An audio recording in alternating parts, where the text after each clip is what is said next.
Hoje, dia 15 de maio de 2020, ainda seguimos no isolamento por causa do Covid. Já existem aí medidas, saíram hoje na verdade aí, uma possibilidade de gradualmente abrir as empresas, né, para voltar a trabalhar em setores em momentos diferentes, né, e por último as escolas. E nesse momento, nesse período de isolamento, eu estou procurando fazer então um vídeo todo dia da semana entre 19h30 e 20 horas, precisamente nesse período daí, tá bom? Porque aí as pessoas vão acostumando, sabe que é só aquele momento, aquele período mesmo, e só precisa aguentar a paciência daquele momento, né?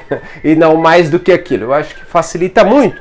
E eu não tenho um roteiro não, tá? De itens, de tópicos a serem falados. As coisas vêm na cabeça e a gente vai falando a respeito do assunto. Ontem, dia 14 de maio, eu conversei com Marcelo Ribeiro, que é gerente executivo do Visão Hospital de Olhos. Nós estávamos conversando a respeito do que seriam tendências de clínicas médicas no futuro. É claro que nós não temos ainda uma percepção clara, confiável a respeito do que deve ser lá pela frente, né? Mas alguma coisa aí, pelo menos, já se aponta como uma presença maior da telemedicina, por exemplo.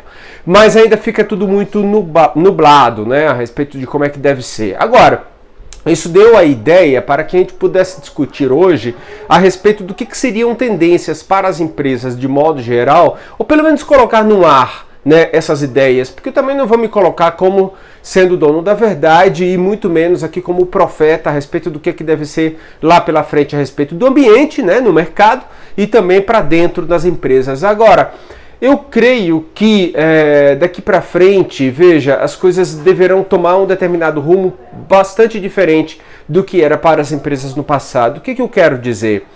As empresas, de modo geral, principalmente as pequenas empresas, foram criadas e ainda deverão ser criadas por aquele espírito empreendedor da pessoa. Isso é mais um traço de personalidade, talvez, do que qualquer outra coisa. O espírito fazedor da pessoa em criar, em fazer coisas, sejam coisas novas ou sejam coisas para atender a uma determinada necessidade do público. É como se fosse um chamado irresistível. A pessoa parece que tem que fazer aquilo na vida, né? Ela não consegue se colocar ou ser feliz em algum outro tipo de atividade.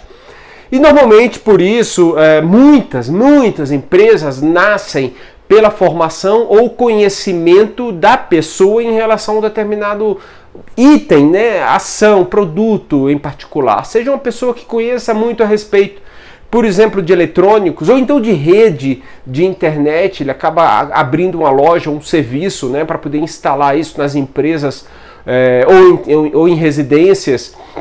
Ou seja, a pessoa que se formou em arquitetura, por exemplo, é claro, a tendência é que ele siga aquele caminho, ou um médico, a tendência é que ele siga aquele caminho, e assim por diante, né? Os livros aqui atrás, a pessoa gosta muito de livro e tal, ele vai vender livros ou ele vai editar livros.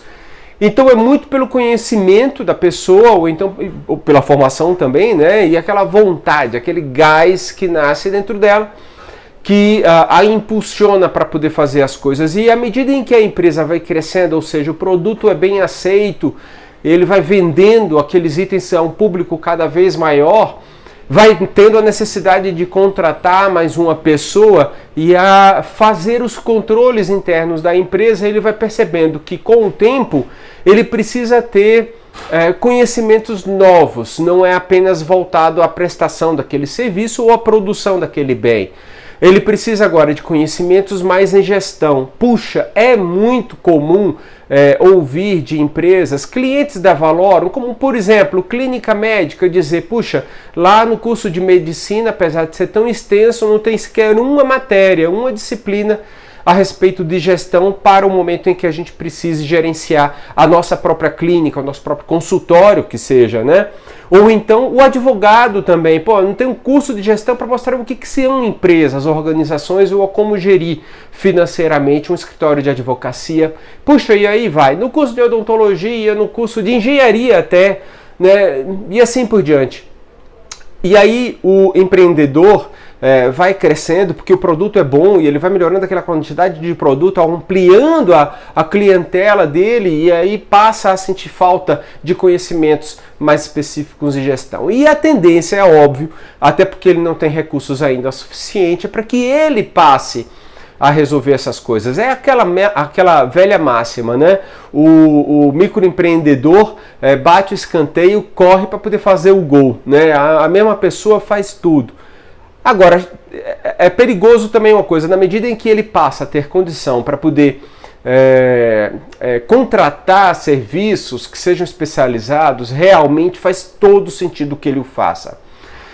A gente percebe muito bem, né? A pessoa vai crescendo, a empresa vai crescendo, e mesmo assim tendo condições de contratar serviços ou até profissionais que tenham um conhecimento maior a respeito de finanças, ele mesmo se atribui a conhecer como é que se passa a fazer a gestão financeira da empresa. Muitas vezes ele acaba confiando no contador. O contador é uma peça importantíssima, é um grande parceiro, mas ele tem uma determinada função, que é a de manter lá os registros e todo o cálculo com relação à tributação e à folha de pessoal. Tem outras atribuições, claro, estou falando apenas de algumas, mas a gestão financeira propriamente dita só é outra coisa. E também não é um sistema, não é porque se compra um sistema que é avançado, bacana e fácil de usar, que você pode passar a se sentir seguro e confiante de que a gestão financeira passou a ser tratada de uma forma adequada, coerente. Não tem jeito, precisa ter o conhecimento de alguém que seja da área. O campo, né, isso de gestão financeira é muito grande, assim como outras áreas também, como por exemplo, publicidade. Muitas vezes a gente acaba fazendo, né, os próprios anúncios, seja no Instagram, né, como agora, seja no Facebook ou no Google Ads, e assim por diante, talvez até a publicidade off, né, como se fala, é a antiga, antiga não, ainda existe.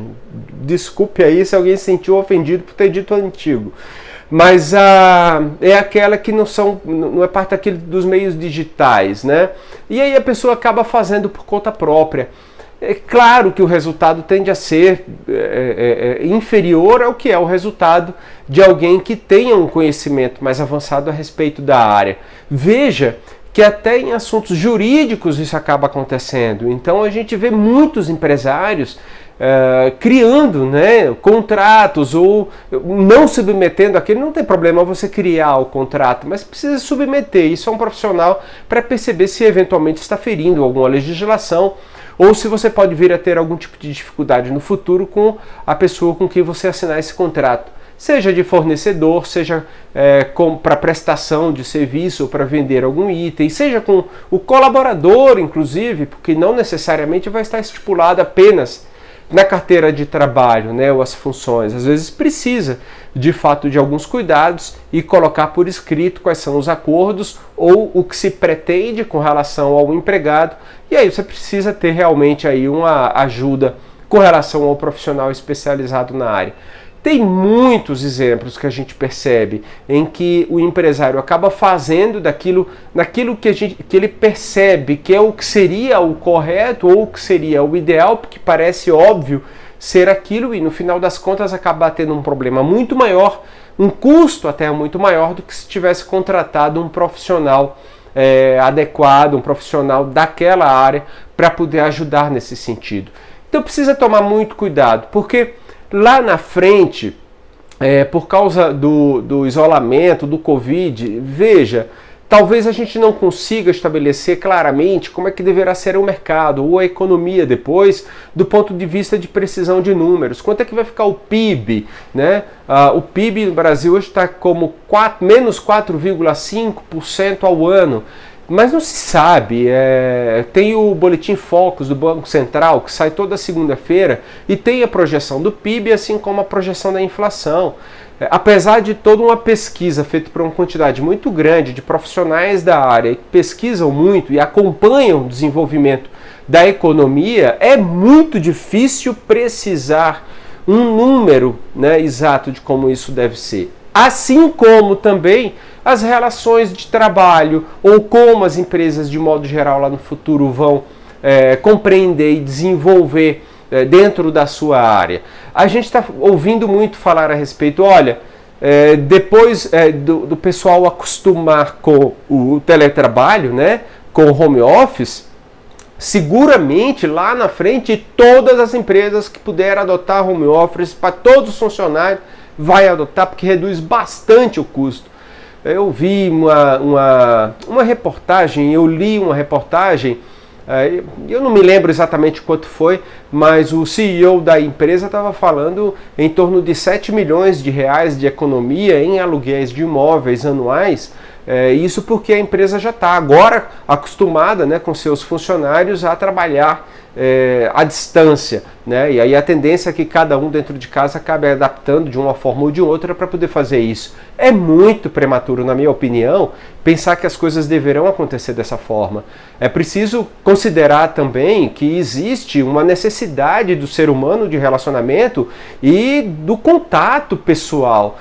Às vezes é só o contato visual, mas presencial, né, com a outra pessoa no trabalho. É aquele bate-papo que às vezes é despretensioso, não apenas no cafezinho, tá lá uma pessoa na mesa, uma pessoa na outra mesa, riu sem querer alto porque viu alguma coisa na internet, ele estava navegando em alguma coisa, achou engraçado, e aí puxa um papo e a coisa naturalmente acaba desenvolvendo para alguma coisa que venha a solucionar alguma coisa da própria empresa, né? Como também formam relações de confiança entre as pessoas, o que facilita muito dentro da empresa depois construir projetos em conjunto. Então as relações, a necessidade de relacionamento das pessoas que foi, não vou dizer construída, mas talvez fortalecida, reforçada ao longo de centenas de milhares de anos da evolução humana, a gente não pode pensar que por causa de 4 meses ou um ano que seja, venha a decair dessa forma. Eu creio que a necessidade ainda vai continuar. Assim como também outros tipos de ameaças que deverão surgir. Porque de fato, veja, se você passa a perceber uma tendência de quebra, né, de infelizmente empresas de pequeno porte que não têm aquele fôlego todo em permanecer no mercado e também uma dificuldade para que novos entrantes apareçam, né, como sempre aconteceu, então deverá acontecer também de pessoas, de empreendedores criarem novas empresas e novos serviços, mas isso não deve acontecer de uma hora para outra. O que acontece? Acaba abrindo espaço para aqueles que têm um fôlego maior para continuar, óbvio, fazer um processo de consolidação. O que é a consolidação? É quando uma empresa que sabe bem fazer uma determinada atividade, vender um bem, vender um serviço, ter a possibilidade de comprar outros, né, concorrentes, ou pelo menos ocupar o espaço que foi deixado por eles. Então, existe uma tendência, eu não estou falando se essa tendência é alta, se é fraca, não dá para se dizer isso ainda. Mas é claro que existirá uma tendência para aqueles que sobreviveram, e isso acontece com mais frequência para aqueles que tinham uma condição melhor, em expandir no mercado. E para isso eles vão terminar tendo que adotar determinadas políticas e ferramentas, né, que já existiam, que venham a ocupar um espaço maior. Então as coisas deveriam ser diferentes. O que eu quero dizer, até para a gente ir encaminhando para o fechamento desse bate-papo hoje aqui, as empresas que permanecerem vão encontrar um cenário bastante diferente. Talvez a maior vantagem ou competência, né, falando da matriz SWOT, a maior competência talvez seja a mais importante, a de adaptação interna dos funcionários de uma nova cultura de trabalho, como também de percepção de um mercado que vai ser diferente, com uma necessidade diferente do público-alvo, que você vai precisar se adaptar a isso. Então, o espaço para erro vai ficar menor. Infelizmente, vai ser um ambiente com menos informação e, mesmo assim, o espaço para erro vai ser menor, porque sempre haverá aí outros concorrentes que estão buscando com afinco como sempre houve, na verdade, o espaço que está sendo deixado. Então, vai precisar se olhar com mais cuidado a respeito dos controles internos da empresa, a respeito da visualização de como a empresa está funcionando, do ponto de vista de satisfação do cliente, isso com métricas novas, assim como também de satisfação dos funcionários, estando em casa ou estando presencial de volta aos escritórios, ou às fábricas, ou às lojas, com métricas também sobre como isso está acontecendo, como também de possibilidades de substituição de matérias-primas ou de mercadorias em relação aos fornecedores. Como, claro, também, e aí puxando mais a brasa para a sardinha da Valoro, também com relação ao controle financeiro, controle de fluxo de caixa, né? Então, e claro, para poder fazer isso tudo, né, publicidade, as relações trabalhistas e com clientes, isso tudo vai demandar, vamos dizer assim, um conhecimento de cada uma das áreas, para que tudo isso possa se amalgamar na empresa de forma a ganhar maior vantagem competitiva para um mercado que vai ser bem complicado daí para frente. E sem desperdiçar recurso, né? Menos ainda espaço para poder fazer tentativas e erros. Então vai precisar ter realmente aí um time bacana, mesmo que sejam externos, né? Vamos supor colaborador. Eu nunca gostei da palavra colaborador para o funcionário. O funcionário é aquele que está ali empenhado direto com a empresa. O colaborador, eu creio que seja talvez até isso, mas não necessariamente com esse vínculo formal com a empresa, né? Então, são parceiros diferentes que a empresa vai poder atuar, mas cada qual em sua área, mesmo em si, para poder ajudar a compor então agora um novo tipo de negócio, um tipo de negócio agora que é mais voltado realmente para ganhar mercado com menos furos, né? Bom, essa aqui é a ideia e o desenvolvimento para hoje, né? Como a gente tem combinado aí, a gente procura começar pontualmente às 19h30 e também pontualmente até às 20, né? Para a gente terminar aí até às 20. Quando a gente tem convidado, como aconteceu ontem, dia 14 de maio, acaba extrapolando aí as 20 horas, mas a gente procura sempre manter esse período para que o pessoal aí possa ter a chance, né, de ouvir. Sim, e se perder o vídeo, claro, ele vai ficar gravado no Instagram por 24 horas e a gente procura sempre gravar também no canal da Valoro lá no YouTube, tá bom?